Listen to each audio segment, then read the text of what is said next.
오늘 말씀은 누가복음 2장 10절에서 12절하고 요한복음 3장 16절에서 17절 말씀을 우리가 같이 읽도록 하겠습니다. 먼저 누가복음 2장 10절에서 12절 말씀을 함께 읽습니다. 천사가 이르되 무서워 말라. 보라, 내가 온 백성에게 미칠 큰 기쁨의 좋은 소식을 너희에게 전하노라. 오늘날 다윗의 동네에 너희를 위하여 구주가 나셨으니 곧 그리스도 주시니라. 너희가 가서 강보에 쌓여 구유에 누인 아기를 보리니 이것이 너희에게 표적이리라 하더니. 자, 요한복음요.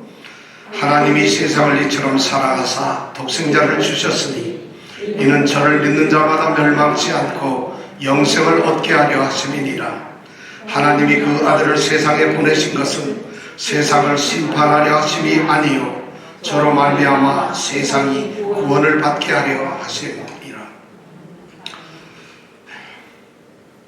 올해는 코로나 때문에 성탄절이 좀 전의 성탄절과 다릅니다. 그죠? 성탄절 같지가 않습니다. 좀. 여러분 그런 말 많이 듣죠?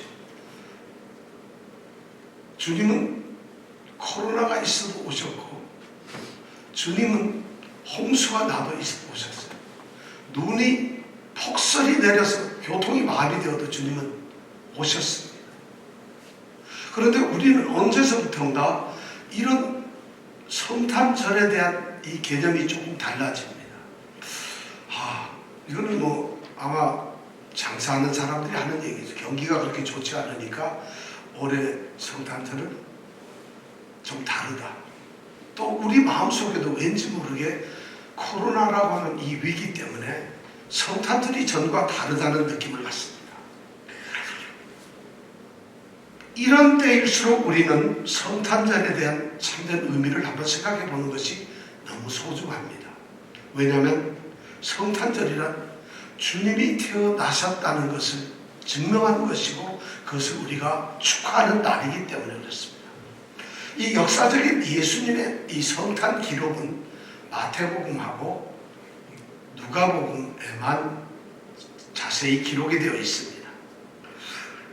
마태복음에는 예수님의 족보가 기록이 되어 있어요. 세상적인 예수님의 족보가 기록이 되어 있고, 그 다음에 예수님을 잉태하게 될 것이라는 천사의 이 고지가 나타납니다. 알림이 나타납니다. 그것이 마리아에게 나타나죠. 그래서 이 천사 가브리엘이 요셉에게 알립니다. 그래서 천사 가브리엘이 요셉에게 이제 네가 정혼한 아직 결혼하여 동침하지 아니한 그 마리아에게 성령으로 잉태된 아이가 잉태될 것이다, 이런 말을 하게 됩니다. 그리고 예수님의 출생 과정을 간략하게 쓰고 출생하신 그 아기 예수를 동방 박사들이 이제 경배하는 것으로 출생의 기사를 끝냅니다. 이것이 마태복음이고, 누가복음은 또 다릅니다. 누가복음은 주의 천사가 요셉이 아니라 마리아에게 나타납니다. 마태복음은 요셉에게 나타나는데 누가복음에 보면 마리아에게 나타납니다. 그래서 마리아에게 나타나서 네가 성령으로 잉태되어서 아이를 갖게 된다. 그리고 그가 바로 세상을 구원할 자라는 얘기를 듣게 됩니다. 그런 얘기를 기록하고 난 다음에 예수님께서는 가이사 아구스토가 통치하던 시대에 구레네 지방의 구레네 총독이 수리아 총독으로 있을 때에 요셉과 이 마리아를 통해서 베들레헴이라는 곳에서 아이를 낳게 된다는 것을 기록합니다. 그리고 그 기록되는 과정을 쭉 기록을 2장에 보면 해놓습니다. 누가복음에 보면 이제 갈릴리 나사렛에서 살고 있던 이 요셉과 마리아가 자기의 조상의 땅인 다윗의 다윗의 족속들이 살았던 베들레헴으로 호적을 하러 올라가고 거기에 가서 해산날이 되어서 아이를 낳게 된다. 그래서 아이를 낳아서 놓을 곳이 없어가지고 강보에 싸서 구유에 누였다는 이런 기사를 보게 됩니다. 그리고 누가복음은 동방박사가 아니라 베들레헴 지경에서 양을 치던 목자들이 처음으로 예수님께 경배했다는 사실을 기록합니다. 이 사실을 통해서 우리는 역사적 예수님이 언제 어디서 어떻게 잉태되었으며 나섰는가 하는 내용을 우리가 알게 됩니다. 그런 이 기사가 쓰여진 이유가 뭐냐, 목적이 뭐냐면 예수님께서는 실제적으로 역사적으로 오신 분이라는 것을 사람들에게 알리기 위해서였습니다. 사람들처럼, 우리 인간처럼 예수님은 똑같은 출생의 과정을 겪으셨다는 것이죠. 어린 아이로 오셨다는 것은 바로 육신의 몸으로 사람들과 같이 오셨다는 것을 이렇게 출생 기사를 통해서 우리에게 말해주고 있습니다. 그런데 예수님의 이 출생 기사에 대해서 그 사실을 알고 있었던 사람은 이 세상에 아마 요셉하고 마리아밖에 없었을 거예요. 주의 사자가 현몽에서 알려주었기 때문에 요셉도 알았고 마리아도 알았어요. 그들이 호적을 바로 지금 베들레헴에 와서 구유의 아이를 낳고 누였습니다. 이 사실을 그 당시에 누가 알았겠어요? 예루살렘에 있는 대제사장이 알았을까요? 로마의 황제가 알았을까요? 아무도 아는 사람이 없어요. 그렇다면 예수가, 이런 역사적인 예수가 구세주로 오셨다는 사실을 처음 알려준 사람은 누굴까요? 그것을 처음 들은 사람은 누굴까요? 오늘 읽은 이 누가복음에서 그것을 우리에게 이야기해 주고 있어요. 예수님의 태어나심을 사람들에게 알려준 처음 이 소위 복음이 전파되는 첫 사건은 바로 주의 천사가 양을 치고 있던 목자들에게 말함으로써 알려졌다는 사실이에요. 바로 그렇게 알려졌어요. 그런데 그것이 어떻게 알려졌느냐? 사실 성탄절의 굉장히 중요한 의미는 바로 오늘 읽은 이 말씀 누가복음을 통해서 우리가 성탄절의 참 의미를 한번 살펴볼 수가 있습니다. 사실 예수님이 아기로 태어났다는 사실 자체가 아마 초대 교회에서 또 많은 사람들에게는 예수님이 인간으로 태어났다는 사실에 대해서 사람들이 모르고 있잖아요. 그러니까 복음서에서 그것을 기록함으로써 예수님은 이렇게 인간처럼 인간과 똑같이 한 아기로 태어났다는 것을 기록함으로 예수님은 사람으로 오셨다, 성육신 하셨다는 것을 우리에게 증거해주고 있는 것입니다. 그런데 그 증거를 하는 처음 이 복음의 전파가 주의 천사를 통해서 이 목자들에게 전해졌습니다. 이 내용을 가만히 보면 세 가지로 나눌 수가 있어요. 10절에 보면 첫 번째 가지 뭐냐면 복음의 성격이 무엇이냐, 복음이 도대체 뭐냐는 것이에요. 보니까 이 주의 천사가 목자들에게 얘기하는 것이 뭐냐, 온 백성에게 미칠 큰 기쁨의 좋은 소식을 너에게 전한다는 것이에요. 복음이라는 것이 뭐냐, 정말 좋은 소식이에요. 온 백성, 복음은 바로 여기 세 가지 중요한 온 백성에게 미치는 말씀, 소식이 온 백성에게, 어느 한 사람도 예배가 없어. 물론 이 온 백성은 유대 민족 이스라엘 백성을 말합니다. 그러나 온 백성이라는 말에는 또 다른 의미로서 이 온 인류를 향해서 말씀하는 거죠. 온 인류를 위해서, 온 인류를 위한, 온 인류에게 미치는 그러한 소식이라는 거예요. 그런데 이 소식은 가장 위대하고 가장 기쁨을 주는 그런 소식이라는 거죠. 그래서 그것이 우리에게 왔을 때 좋은 소식이 되는, 복을 주는, 우리가 축복의 근원이 되는 바로 그 복음의 소식이라는 것이죠. 이것이 바로 첫 번째 10절에서 말하는 이 주의 천사들이 말하는 복음의 성격이에요. 바로 이런 좋은 소식을 너에게 전한다는 것이죠. 그러면 그 복음의 내용이 도대체 뭘까? 11절에 보면 주의 천사는 탄생하시는 예수님이 누구인가를 이제 그들에게 알리고 있어요. 온 백성에게 미칠 큰 기쁨의 좋은 소식의 주인공은 바로 어떤 사람이냐, 누구냐? 바로 그분이 바로 뭐냐면 너희를 위하여 구주가 나셨으니 곧 그리스도 주시니라, 이렇게 말합니다. 여기에 그 태어난 복음, 이 좋은 소식의 주인공, 그분은 바로 구주이며 그리스도이며 주라는 사실이에요. 세상을 죄와 고통과 사망에서 구원하실 구원자라는 거죠. 구주라는 말은 구원자라는 거예요. 이 구주라는 말은 성경에 두 번밖에 쓰여지지 않아요. 신약 성경에서. 오늘 보니까 누가복음 2장 11절에서, 그리고 요한복음 4장 42절, 사마리아 사람들에게 사마리아 여인이 증거할 때 세상의 구주가 오셨다는 말로 증거를 합니다. 그러니까 이 구주는 아마 이스라엘 백성뿐만 아니라 이방인 온 세상을 구원하는 구원자라는 이런 개념을 가지고 있는 것 같아요. 그래서 구원자로서 온 인류를 구원하는 그런 분이 오셨다. 바로 그분이 구원자라는 거죠. 그 구원자는 어떤 분이시냐? 바로 그리스도예요. 그리스도는 메시아예요. 바로 구원을 하시기 위해서 기름을 부은 받는 자예요. 바로 구원을 우리에게 주시기 위해서, 구원을 하시기 위해서 특별히 구별되어서 그 사역을 맡으신 분이라는 뜻이에요. 그리스도라는 건 그런 말이에요. 바로 예수님의 역할, 직분이 무언가를 우리에게 얘기해 주고 있어요. 바로 예수님, 그분은 구원자이시고 구원을 책임지시고 맡으시는 그런 직분자이세요. 그리고 또 주라고 하고 있어요. 주는 바로 하나님을 말하고 있어요. 로마 황제도 주라고 표현을 하지만 이 퀴리오스란 말은 전적으로 하나님을 말하는 거예요. 그분은 바로 하나님이라는 거죠. 우리를 다스리고 통치하시는 분이라는 거죠. 구원자 그분은 그 일을 사명의 역할을 하시면서 또한 우리를 통치하시고 다스리는 능력과 주권의 분이라는 것을 이 편지이죠. 주의 천사는 목자에게 말을 하고 있어요. 좋은 소식이 바로 구원자라는 거예요.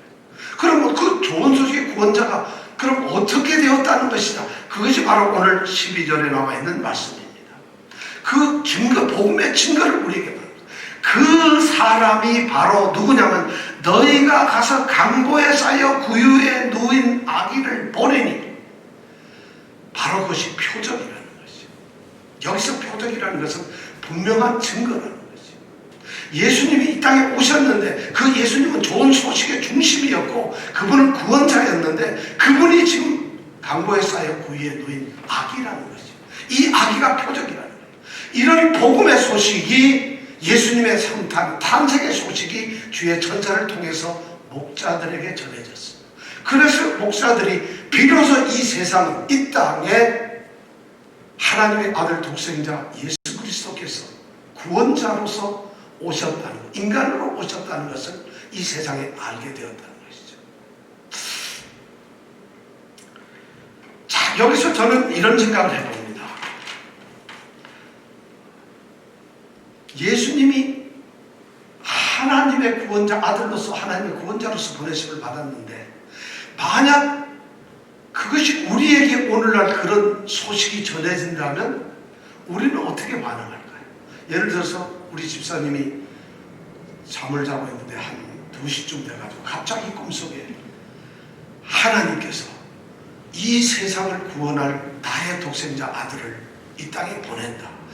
뉴욕 플러싱 149가 어디 세븐웨어 그 바로 옆에 가면은 얼터네이션 하는 세탁소가 있는데 거기에 딱 문을 열면 문 앞에 있을 것이다. 만약 이런 말을 우리에게 한다면 여러분 어떻게 받아들이겠어요? 에이, 이건 무슨 말도 안, 개풀 뜯어먹는 소리 하지마. 그 말도 안 되는 소리야. 우리는 어쩜 그럴지 모르겠어요. 아마 이 세상에 메시아가 오셨다, 하나님의 아들이 지금 아기로 와서 베들레헴의 구유에 누웠다는 이 사실을 들었을 때 사람들은 그걸 믿을 수 있을까요? 현실적으로 믿을 수 있을까요? 저는 그것이 굉장히 힘들다고 생각해요. 왜냐하면 우리는 지금 2000년이 지난 오늘날까지도 예수 그리스도께서 구원자로 오셨다는 그 예수를 받아들이지 않는 사람들이 인류의 절반이 넘고 있는데, 훨씬 넘고 대다수가 믿지 않는데 어떻게 그걸 모르는 사람들이 받을 수가 있겠어요? 그런데 성경은 이 초기에 처음 사람들은 그것을 받아들였어요. 마태복음 2장 11절에 보면은 동방의 박사들이 엎드려 아기께 경배하고 보배함을 열어서 3가지의 보물을 드렸다. 그리고 경배하고 돌아갔다고 기록을 하고 있어요. 동방의 박사들이 그렇게 기록하고 있어요. 또 오늘 목자들이 보면 누가복음 2장 20절에 보면은 이 목자들이 자기들에게 이르던 바와 같이 보고 들은 것을 그것을 다 듣고 나서 아기가 누워있고 그 아기가 강보에 쌓여있고 구유에 누워있는 그 사실을 보고 하나님께 영광을 돌리고 찬송하며 돌아갔다라고 이렇게 얘기를 하고 있어요. 저는 궁금해요. 동방의 박사들이 선물을 주고 그렇게 보고는 돌아가 버렸어요. 그 다음에 뭘 했을까요? 성경 거기에 대해서 기록을 안 해요. 동방의 박사들은 이제 주의 천사가 너희들 이제는 바로 가지 예루살렘으로 바로 가서 헤롯에게 얘기하면 안 되니까 돌아서 가거라. 그래서 자기네 고향으로 돌아서 가버렸어요. 또 목자들도 하나님의 영광을 돌리고 찬송을 하면서 돌아가 버렸어요.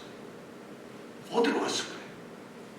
그들은 과연 왕으로 태어나신, 구원자로 태어나신 구유에 누인 그 아기를 보면서 자기의 생업 모든 것을 포기하고 이분이 나를 구원하실 구원자이구나 하고 그분을 그때서부터 추종할 수 있었을까요? 불가능하죠. 아마 우리도 우리 구세주께서 나타나셨다면 아마 똑같이 찬양 경배하고 아유 우리 구세주가 나타나셨군요. 그리고 우리는 내일 직장을 가야 되니까, 내일 일하러 가야 되니까, 그리고 내일 살아야 우리 돌아갈지 몰라요.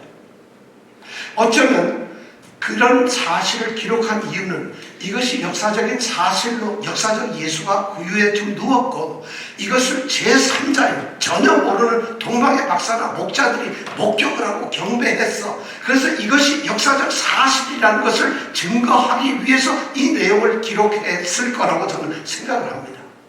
그러나 이것을 신학적으로 보고 좀 더 신앙적으로 봤을 때 만약 우리가 올해 크리스마스는 좀 다른데 이렇게 말하는 것처럼 우리를 구원하신 독생자가 만약 오셨다면 우리는 어떻게 맞이할까? 우리는 찬양 경배하고 돌아갈까요? 그것이 과연 성탄절에 예수님을 맞이하는 아기 예수를 영접하고 찬양을 하는 성도들의 모습이 되어야 할까요? 저는 성탄절에 대해서 조금 다르게 생각해 볼 필요가 있다고 생각합니다. 바로 오늘날에 그것이 필요해요. 오늘처럼 이렇게 힘들고 눈도 와서 길도 슬퍼지지, 또 눈도 조금 날리지, 코로나 때문에 모든 것이 힘들지, 경제적으로 또 건강 또 육체적으로 세상의 모든 환경이 엉망이 되었을 때 이때 만약 이때 예수님이 오셨다면 어떻게 될까? 그런데 그 예수님은 이미 오셨다면 우리는 그 예수님을 어떻게 맞이해야 할까? 어떻게 영접해야 할까? 오늘 그 말씀에 대해서 요한복음 3장 16절 17절은 우리에게 그렇게 말합니다. 하나님이 독생자를 주셨다고 말을 했어요. 하나님이 지금 마태복음하고 누가복음은 독생자가 태어났지만 여기에서는 하나님이 주셨다고 얘기했어요. 하나님이 자신의 유일한 아들을 넘겨주신 사건이 바로 출생의 사건이에요.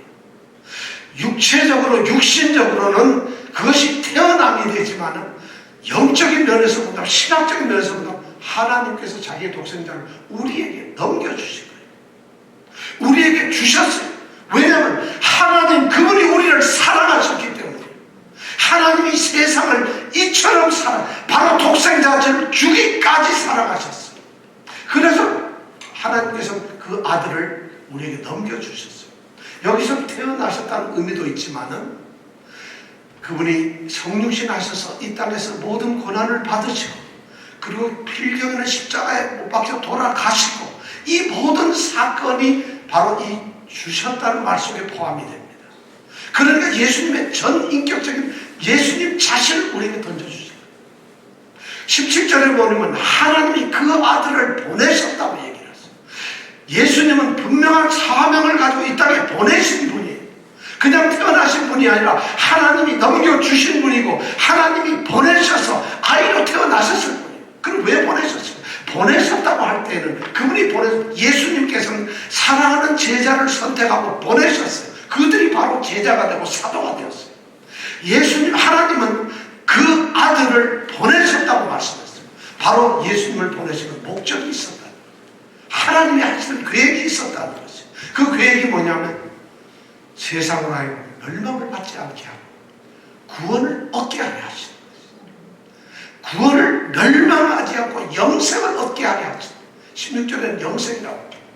그리고 17절에는 구원을 얻게 하라. 영생과 구원이 같다는 말이죠. 서로 다른 용어를 쓰고 있다는 것이죠. 그렇게 우리에게 보여줬다는 거예요. 자, 그렇다면 이 성탄절에 우리는 전혀 다른 의미를 가지고 있어요. 하나님이 그 아들을 주셨고 내게 넘겨주셨고 그리고 내게 보내셨다. 그런데 그 보내신 목적이 나를 멸망하지 않는 것, 그리고 내가 영생을 얻는 것, 구원을 얻는 것을, 그것을 이루기 위해서 보내셨다는 거죠. 그렇다면 우리가 그 예수님을 어떻게 맞이해야 될까요? 오늘 요한복음 3장 16절에서 핵심적인 우리가 어떻게 해야 하는 말이 나옵니다. 그게 뭐냐면 하나님이 세상을 이처럼 사랑하사 독생자를 주셨으니 이는 저를 믿는 자마다, 가장 중요한 말이 이는 저를 믿는 자마다, 바로 하나님이 아들을 누구에게 넘겨주셨어요? 믿는 자, 모든 사람에게 넘겨주셨어요. 그러나 모든 사람이 구원을 받는 것은 아니고 그 아들을 믿는 자는 구원을 얻습니다. 그런데 또 무한대 모든 사람은 누구든지, 그 아들을 믿는 사람은 누구든지 멸망치 않고 영생을 얻게 하려 하십니다. 그렇다면 우리가 예수님을, 성탄절에 아기 예수님을 우리에게 주셨다면 우리가 할 수 있는 건 믿음, 그를 믿는 자가 되는 것이, 우리가 그를 믿는 것이, 이것이 이번 성탄절에 이럴 때 우리가 성탄절을 되새겨보면서 우리가 우리 자신을 한번 돌아볼 필요가 있어요. 나는 믿는 자인가? 예수님이 내게 영생을 주시지 않는다면, 믿지 않는다면 영생을 안 주시는 거예요. 내가 믿을 때에만, 믿는 자야 되어야만 내게 영생이 주어지는 거예요. 그럼 예수님은 2000년 전에 오셨던, 지금 오셨던 예수님이 통해서 내가 구원을 받지 않는다, 못 받는다고 한다면 그 예수님은 내게 아무 필요가 없어요. 이 땅에 오셨으면 무슨 의미가 있겠어요? 그것이 우리에게 무슨 의미가 있겠어요? 그런데 예수님과 우리가 의미가 되기 위한 가장 중요한 것이 저를 믿는 자가 된다는 것이에요. 그럴 때 비로소 성탄의 의미가 있는 거고 성탄의 기쁨이 있는 것이에요. 예수님은 믿는 자의 구원자가 되셨어요. 믿지 않는 자에게는 예수님은 변함없는 구원자지만, 영원히 구원자지만 믿지 않는 자에게는 구원자로 나타나시지 못했어요. 그러나 믿는 자에게는 구원자예요. 그 믿는 자에게 나타나시는 구원자인 예수님이 나의 예수님이 되었을 때 비로소 내가 구원받는 자가 된다는 것이에요. 교회 우리 전체가 구원을 받는 게 아니라 예수님을, 저를 믿는 자가 마다마다 각 개인이 구원을 받는다는 것이에요. 이것이 바로 예수를 영접하고 예수님을 맞이하는 오늘 성탄절의 모습이에요. 예수를, 저를 믿는 자. 믿는 자라는 게 뭘까요? 여러분, 예수를 믿습니까? 믿는 게 뭐예요? 어떻게 믿습니까? 믿습니다. 이러면 조금 더 믿게 되나요? 믿는다는 게 뭘까요? 요한복음에 보면은 믿는다는 말의 핵심적인 그 의미를 한 3가지 정도로 이야기하는 것을 전 찾아냈습니다. 요한복음은 놀랍게도 나는이라고 하는 예수님 자신을 드러내는 그 7가지의 표현, 나는 빛이다, 나는 떡이다, 나는 양의 문이다 하는 7가지의, 우리가 요한복음 다 배웠지만 그 7가지 얘기라고 했어요. 그리고 예수님은 그러한 사실을 말씀, 7가지의 표적을 말씀하고 계세요. 오늘 누가복음 2장 12절에 보니까 바로 이것이 표적이에요. 예수님에 대한 얘기예요. 표적을 얘기하고 있는데, 자, 그렇다면 그 예수님 태어나시고 우리에게 넘겨주시고 우리에게 보내주신 그 예수님을 믿는 자가 된다는 것이 무엇인가? 요한복음의 첫째 보면은, 첫 번째는 요한복음 1장 12절에 나와 있는 말씀이에요. 바로 뭐냐면 영접하는 자, 곧 그 이름을 믿는 자가 된다는 것이에요. 영접하는 자, 곧 그 이름을 믿는 자는 뭐가 되죠? 하나님의 자녀가 되는 권세를 주었어요. 구원을 받았다 멸망을 받지 않는다는 또 다른 말은 우리가 하나님의 자녀가 되는 거죠. 하나님의 수양, 자녀로 삼아지는 것이죠. 바로 하나님의 자녀가 되는 권세를 받는 자는 누구냐? 영접하는 자, 곧 그 이름을 믿는 자입니다. 믿는다는 것은 예수님을 영접하고 믿는다는 것을 말하는 거죠. 저를 믿는 자는 예수님을 영접하고 그 이름을 믿는 자라는 것이죠. 여러분, 영접이란 뭔가요? 그냥 집에 손님이 왔으니까 그냥 받아들이는 단순한 이런 게 아니라 그 손님을 외형적으로, 또 심적으로, 마음으로, 정신적으로 모두 전적으로, 전인격적으로 받아들이는 것을 영접이라고 그래요. 예수님은 그런 말을 하죠. 그런데 그 영접이 바로 어떤 것이다? 그 이름을 믿는 것이다. 그 이름을 믿는다. 예수를 믿는 것이 아니라 그 이름을 믿는다. 유대인이나 우리나라나 아주 공통점이 성경에 너무 많이 나온다 그러죠. 유대적인 습관과 우리 한국 습관이 같은 동양이기도 하지만 세계에서는 이런 전통이나 문화나 습관을 가진 나라가 두 나라밖에 없어요. 우리도 네 이름값 해라. 이름에 더럽지 않게 해라. 이름이라는 말을 하는데 유대인들도 똑같이 이름을 존귀히 여깁니다. 이름은 그 자신을 말합니다. 그 사람의 모든 것을 말합니다. 그 사람 전체를 대표합니다. 전인격적인 것을 말합니다. 그러니까 이름을 믿는다는 것은 예수의 역사적인 태어나신 생애, 그분의 구원의 사역 능력, 영원성, 인격성, 신성, 그분의 모든 것을 믿는다는 것이 믿음이란 바로 그걸 믿는 거예요. 오늘 우리는 아기 예수가 태어나서 아기가 선물 나누고 이러는 것이 아니라 예수님 그분의 모든 것을 우리가 받아들이고 믿는 것이, 이것이 믿음의 첫 번째. 믿음이라고 하는 것이 예수를 아는 것이 아니에요. 믿지 않아도 우리는 성경적으로 예수를 알 수 있어요. 예수님의 행적과 예수님의 하신 일과 예수님이 어떤 분이라는 걸 얼마든지 알 수 있어요. 그런데 믿음이란 그 알을 넘어서 가지고 그분을 그대로 내가 신뢰하고 의지하며 그것을 받아들이는 것이. 여러분 정말 믿는 자가 될 수 있나요? 교회 다니면서 목사님이 설교 재미나게 하고 뭐 좀 오늘 은혜스럽게 얘기하면 거기에 은혜를 받아요. 우리에게 중요한 것은 신앙이란 그런 것이 아니라 가장 중요한 것은 뭐냐? 바로 그 이름을 믿는다는 거죠. 예수님을 전인격적으로 받아들이고 그분을 신뢰하는 것입니다. 여러분 그렇게 하십니까? 이렇게 할 때 구원을 얻게 하시는 거예요. 이렇게 하는 것이 구원을 얻는 것이에요. 우리가 그것을 생각해야 된다. 자, 두 번째는 뭐냐? 요한복음에서 또 3장 3절에 보면 내가 성령으로 거듭나야 하나님의 나라를 본다. 하나님의 나라에 들어간다. 이런 말씀을 하죠. 거듭나는 거지. 믿는 저를 믿는 자라는 얘기는 바로 거듭난 자를 말합니다. 하나님의 나라는 하나님이 다스리는 거죠. 우리가 구원을 얻는 것은 바로 하나님 나라의 백성이 되는 것이고 하나님 나라에 사는 하나님을 왕으로 모시고 정말 하나님을 모시고 우리가 살아가는 백성이 되는 이것이 바로 구원이에요. 자, 그렇다면 우리가 그러기 위해서 거듭나야 된다는 것이에요. 거듭난다. 다시 태어난다. 이 거듭난다. 이 거듭이라는 말, 거듭난다. 이 말에는 세 가지 의미가 있어요. 거듭이라는 말의 첫 번째 가장 중요한 의미는 철저하게, 아주 완벽하게라는 말이 있어요. 두 번째는 다시 이런 말, 또다시 이런 말이 있어요. 세 번째가 뭐냐면 위로부터, 하나님께로부터. 이 세 의미가 하나로 뭉쳐져가지고 거듭난다는 표현이 되어 있어요. 완전하게 또다시 하나님께로부터 태어나는 그 사실을 우리는 거듭난다고 하고 있어요. 여러분 거듭났습니까? 우리 그리스도인들 성도들은 바로 이 거듭난 사람들이에요. 바로 저를 믿는 자마다는 거듭난 자마다 구원을 얻게 하시는 것이에요. 우리는 예수를 믿으면서도 거듭나지 않을 수 있어요.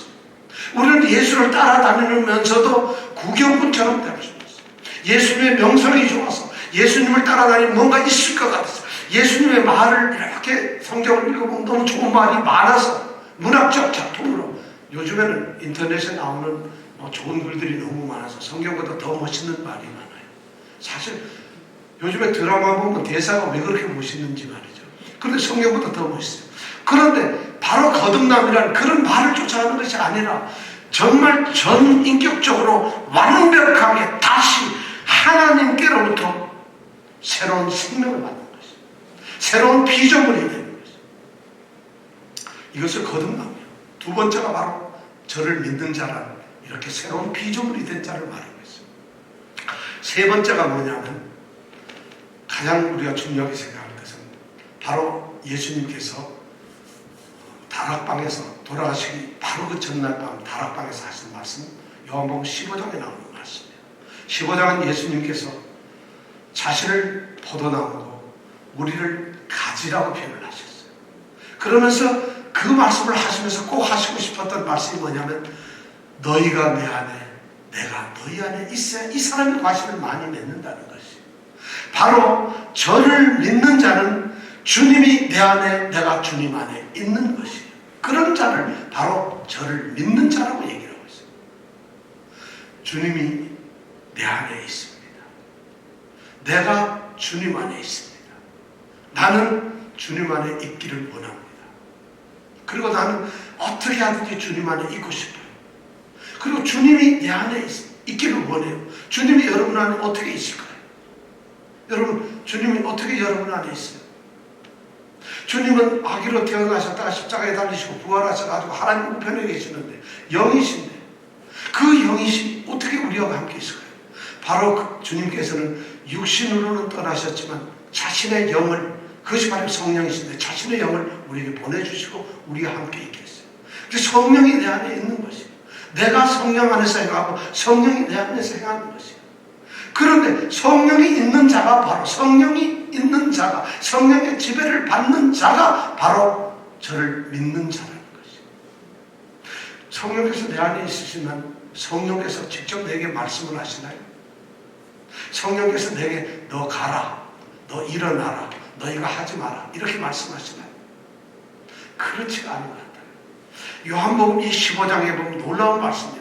15장 5절에 보면 저가 내 안에 내가 너 안에 있으면 그 사람 과실을 많이 맺나니 너희가 나를 따라서 아무것도 할 수 없다고 얘기하고 있어요. 그런데 15장 5절에서 그렇게 말씀하신 주님이 15장 7절 2절 뒤에 보면 뭐라고 하냐면 너희가 내 안에 거하고 내 말이 너희 안에 거하면 너희가 무엇이든지 구하라 그대로 내가 이루겠다고 말씀하셨어요. 그러니까 주님이 내 안에 거하는 것과 내가 주님 안에 거하는 것에서 말이 달라지기를 내가 주님 안에 거하는 것이고 주님은 내 안에 거하는 것이 주님의 말씀이 내 안에 거하는 것이에요. 그러니까 성령께서는 주님의 말씀을 통해서 내 안에서 역사를 하신다는 것이에요. 이 말씀이 전체적으로 뭐냐? 결국 저를 믿는 자는 말씀을 가지고 말씀에 따라서 말씀을 순종하면서 말씀대로 살아가는 사람을 믿는 자라는 것이에요. 우리는 믿는 자를 무슨 단순한 어떤 정신적이거나 영적인 것으로만 생각해요. 믿음이란 우리의 육체적이고 또 우리의 영적이고 우리의 전인격적인 그런 행위가 믿음이에요. 믿음은 명사가 아니라 동사거든요. 믿는다는 것은 전적으로 우리의 모든 행위를 말해요. 그런데 바로 그 행위의 근거가 뭐냐면 내가 주님 안에 주님의 말씀이 내 안에 있는데 그것이 바로 우리가 믿음이 있는 자라는 것이에요. 그래서 14장 15장 10절에 그 다음에 넘어가면 내가 아버지의 계명을 지켜 아버지 그의 사랑 안에 거하는 것 같이 너희도 내 계명을 지키면 내 사랑 안에 거하리라 하고 주님은 말씀하세요. 그러니까 저를 믿는 자는 바로 이 계명을 말씀을 가지고 말씀을 순종하고 말씀을 따르는 사람들이에요. 이것이 바로 저를 믿는 자라는 말씀이에요. 오늘 우리가 성탄절에서 정말 주님을 우리가 영접하고 주님을 찬양하고 경배한다면 저를 믿는 것밖에 없어요. 오늘 말씀에서 저는 성탄절에서 우리가 무엇으로 성탄절을 주님께 돌려드려야 하고 우리가 이 성탄을 맞이해야 할까? 우리는 이 성탄절에 어떤 생각을 해야 될까? 올해 성탄절은 달라야 돼. 정말 작년 성탄절과 다르다. 이때까지 이전의 성탄절과는 전혀 다르다. 왜냐하면 코로나 때문에가 아니라 바로 이 말씀 때문에 달라지는 그런 놀라운 역사가 있기를 원합니다. 바로 오늘 우리가 맞이한 이 성탄절에 우리는 세 가지 질문을 던져야 합니다. 나는 그 이름을 믿고 있는가? 나는 성령으로 거듭났는가? 그리고 나는 그의 말씀 안에 거하고 있는가? 이것이 오늘 우리들의 질문이 되고 거기에 우리가 대답을 할 수 있을 때 우리는 저를 믿는 자가 될 것이고 하나님께서 그의 독생자 아들을 우리에게 보내신 그 목적이 우리에게 이루어질 줄 믿습니다. 이 믿음이 우리의 길을 간절히 원합니다. 기도하겠습니다.